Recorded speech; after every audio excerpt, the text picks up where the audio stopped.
Good morning. My name is Ayn from Paper Monster Press, and I am here with Benedict Bunao of Forest Rituals. He's one third of Forest Rituals. He is a homemaker, and he is an artistic homemaker, by the way, and first-time contributor to Paper Monster Press. So, welcome Yeah. to our Artist Talks, Benedict. Thank you so much for having us, and we're very happy to introduce you to the world. So, can you tell us more about yourself and your band, Forest Rituals? Yun, sige. Thank you first, Miss Ino, sa pag-invite also for this artist talk. Salamat sa Paper Monster Press at sa patuloy na ginagawa niyo sa team niyo to further spread yung mga artists and i-showcase yung mga talent na here and probably outside of the Philippines also. So, yun nga, kagaya ng introduction ni Miss Ain, I'm Benedict.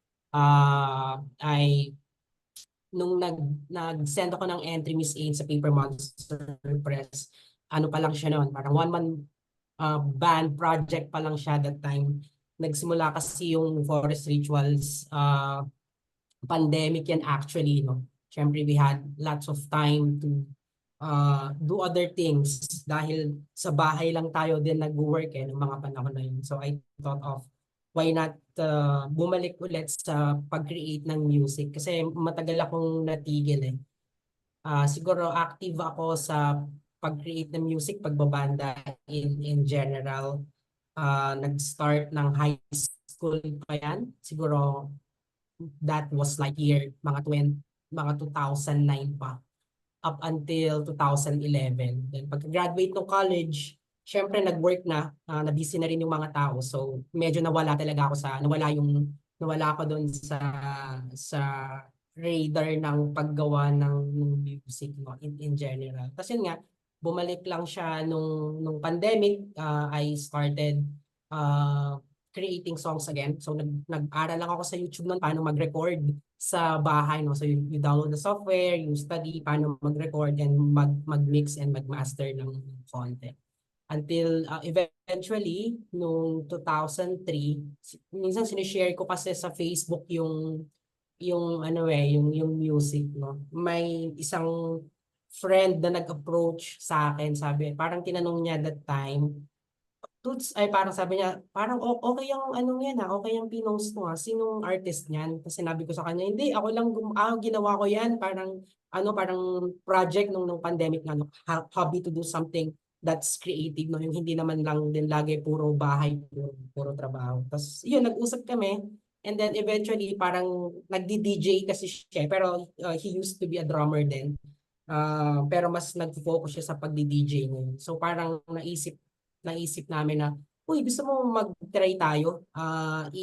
Tayong dalawa, magpe-play, kasi since it's a one-man band, yung ibang supposedly na trabaho ng ibang band member, like, siguro guitar 2, yung bass, lahat naka-program lang siya. So sabi ko, pwede mong gawin is ikaw yung mag-play ng backing track and then you can also insert samples since DJ ka nga. So yun yung ginagawa niya. So unang live namin na performance I think was December last year. And Wow. then yon, parang natuwa kami parehas na parang uy, parang pwede naman pala, kakaiba, it's something unique kasi dalawa lang kayo, two-piece lang kayo, pero you sound like a full band kasi nga you program all the music.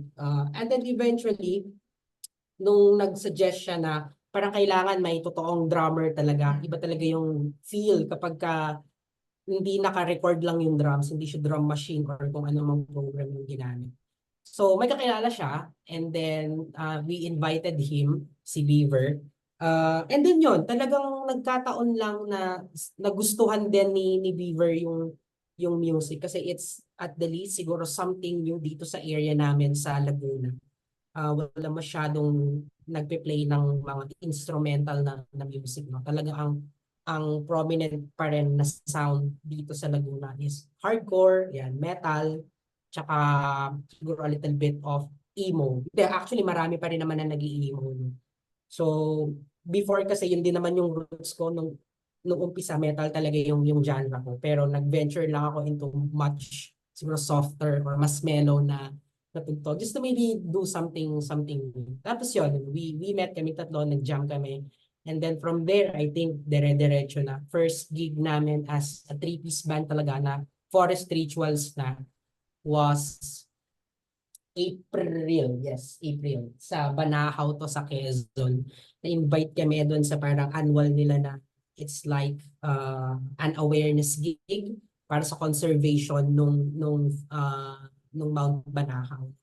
So yon, after that, nagtuloy-tuloy na talaga siya after April, May, June, July, until actually this month. Yun, para naging active ulit kami sa scene. So ganun na buo yung Forest Rituals. So from a one man project until may mga na-involved na ibang tao. So yun.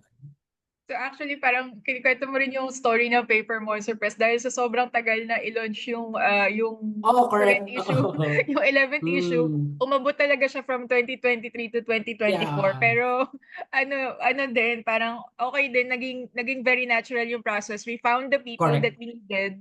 Parang yung Um, sa'yo din, you found the people that you needed, parang correct. Oo nga serendipity, di ba? naman.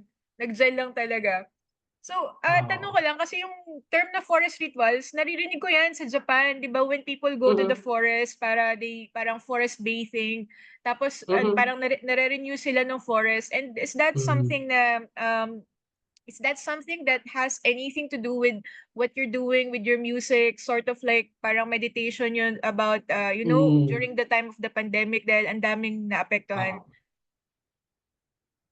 I can say na oo, sobrang, well, at least for me personally, that's the effect, no? Parang cathartic siya, at the same time therapeutic na you get to release it through the form of music, no? And then medyo ganun din talaga yung tunog ng Forest Ritual since it's very instrumental.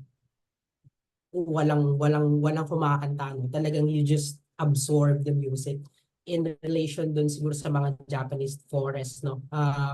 Hindi siya exactly derived doon, but yung influence ng tunog ng Forest Rituals, malaki yung influence ng mga Japanese na instrumental bands din. Mhm. Yung mga nasa genre ng math rock na tinatawag nila quote unquote, no? So ganun siya. I think with us becoming three, ganun din naman nila na perceive yung sound when they first heard yung mga demo, no, na ang masarap lang siya sa tenga, no, hindi siya abrasive, masyadong maraming nangyayari, but still it's easily digestible, no, kasi the sound, hindi ko nga, kahit ako personally, no, hindi ko rin siya kayang i-describe, but it uses a lot of guitar effects. Doon yun kasi talaga yung nagdadala, no. I layer guitar parts since mag-isa lang akong gumagawa. I don't have any other guitar players within the project itself. Nile-layer ko lang siya para mangyari, parang maraming tumutugtog, no? But it's just a one person. Pero yeah, ganun yung dating niya. Some sort of meditative. I think the public who were able to show us watch live, similar perception din, no, when they heard us. Well, not exactly meditative, pero kayang isa kayo doon. Kasi I don't know if I can say this, pero parang sinasabi nila, ang sarap pakinggan kapag naka-weed, quote unquote. Pag naka-weed ka, masarap pakinggan yung music nyo kasi nga sobrang makulit siya sa tenga, no? So, I think that itself, syempre para meditative din. And when you use the recreational plant, yun din naman I think yung epekto niya sa mga tao. So yun yung I think the description of the song. Doesn't have to do something with the Japanese forest bathing, pero I think ganun yung effect. And then at the same time, yun nga, malaking influence ng mga Japanese bands dun sa music talaga namin. Okay, so excited ako na marinig ulit yung music nyo for our next, Mhm. not one of the next issues that we will release, which is Mhm. called Time Space Warp, which we started doing before and then Nice. natigil na Mhm. naman kasi parang and by the way, I just wanted to say na we're really touched by the support of mga artists talaga whenever we have a call for submissions. Tapos Yeah.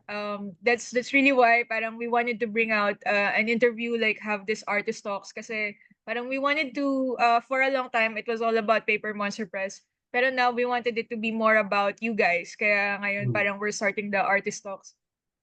That's nice. um So what inspires your musicality and artistic ambitions? Kasi mostly yung mga artists na nagsasubmit sila sa Paper Monster Press, they're not parang they're not focused on one genre. Like they're poets, tapos some of them are musicians also, and some of them are are visual artists also. So parang we've seen that a lot, like yung mga tao na nagsasubmit sa Paper Monster Press.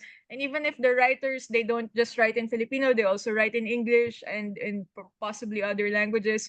So that was something that we really wanted to kind of ask yung mga artistic influences, and what inspires you. Siguro may short segue na kwento, no? Parang before, when I was still writing, ayun, nagsusulat kasi ako before eh. Well, nauna yung banda bago yung pagsusulat. I think nag-send na rin ako before sa Paper Monster Press. Pero poetry pa yun. Poetry pa that time, no? Yun yung first encounter ko sa PMP. And then, along the way, I stopped writing. Siguro mga 2019, bago mag-pandemic.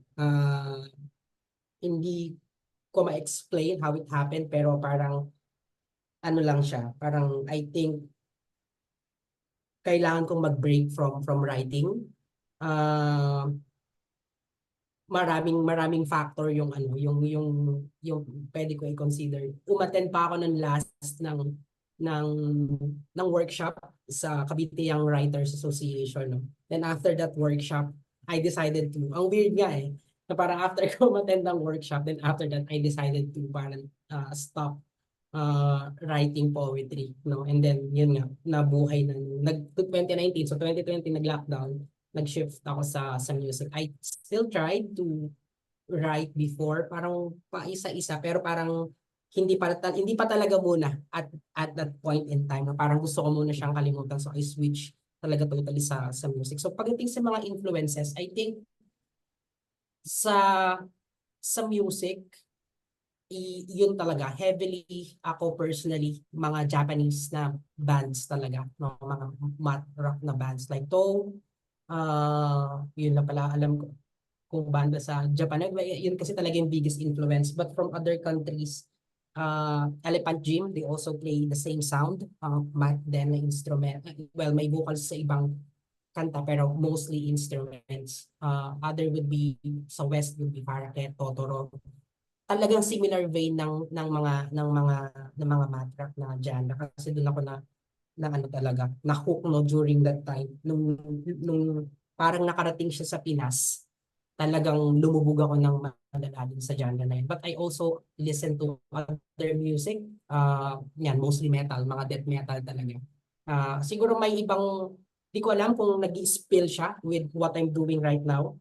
Pero siguro may parts, since may mga like parts yung iba naming composition where the tone is really dark. I think that's where the metal influences is coming in.